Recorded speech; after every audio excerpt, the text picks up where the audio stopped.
Dita, kali ini kita akan membahas mengenai lahan unit usaha pertanian. Bagian ini wajib ditanyakan untuk setiap pengelola usaha pertanian.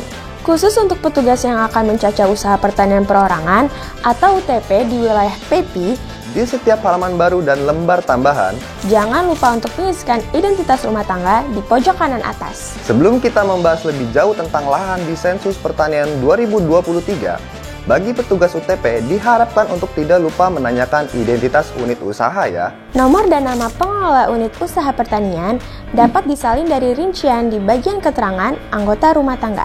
Petugas dapat meminta responden untuk menunjukkan dokumen KTP ataupun KK guna mengisi rincian NIK. Jika NIK pada KTP atau KK berbeda, isian NIK berdasarkan dokumen terbaru.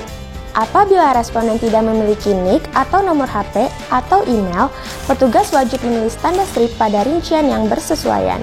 Petugas UTP juga menanyakan jumlah hari kerja selama 1 Mei 2022 hingga 30 April 2023.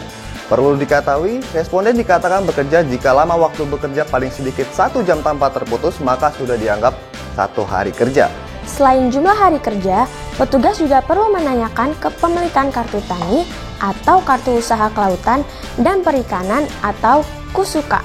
Jika memiliki kartu tersebut, petugas dapat meminta responden untuk menunjukkannya.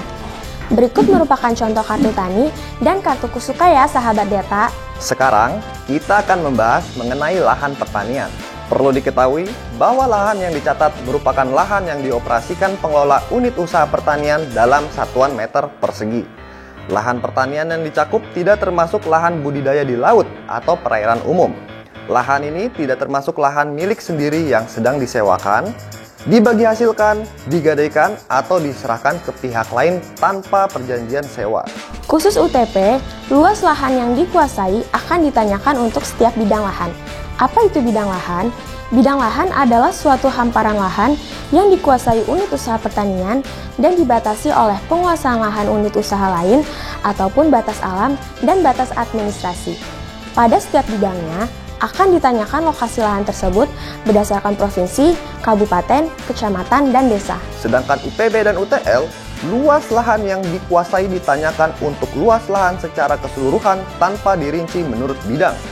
Khusus UPB, ditanyakan luas hak guna usaha atau HGU, lahan pertanian dan luas lahan yang sudah dimanfaatkan. Terdapat 10 jenis penggunaan lahan oleh setiap usaha pertanian, yaitu sawah, bukan sawah, padang rumput sementara yang ditanam kurang dari 5 tahun, padang rumput permanen yang ditanam lebih dari 5 tahun, sementara menunggu ditanami, menunggu penanaman biasanya selama 1 hingga 5 tahun, tanaman tahunan khusus hortikultura dan perkebunan, kandang ternak, dan bangunan untuk pertanian lainnya, kegiatan kehutanan, kegiatan budidaya perikanan, bukan lahan pertanian dan bukan tempat tinggal. Khusus UPB dan UTL, 10 lahan tersebut akan ditanyakan lokasi lahan, yaitu provinsi sampai desa. Khusus UTP, untuk mengetahui kepemilikan lahan, petugas dapat meminta responden untuk menunjukkan bukti kepemilikan seperti sertifikat hak milik atau sertifikat hak guna bangunan atau dokumen lainnya. Petugas juga harus menanyakan jenis irigasi yang digunakan pada setiap bidang lahan seperti irigasi permukaan tanah, irigasi bawah tanah, irigasi siraman, irigasi tetesan kepada UTP. Demikian penjelasan lahan usaha pertanian.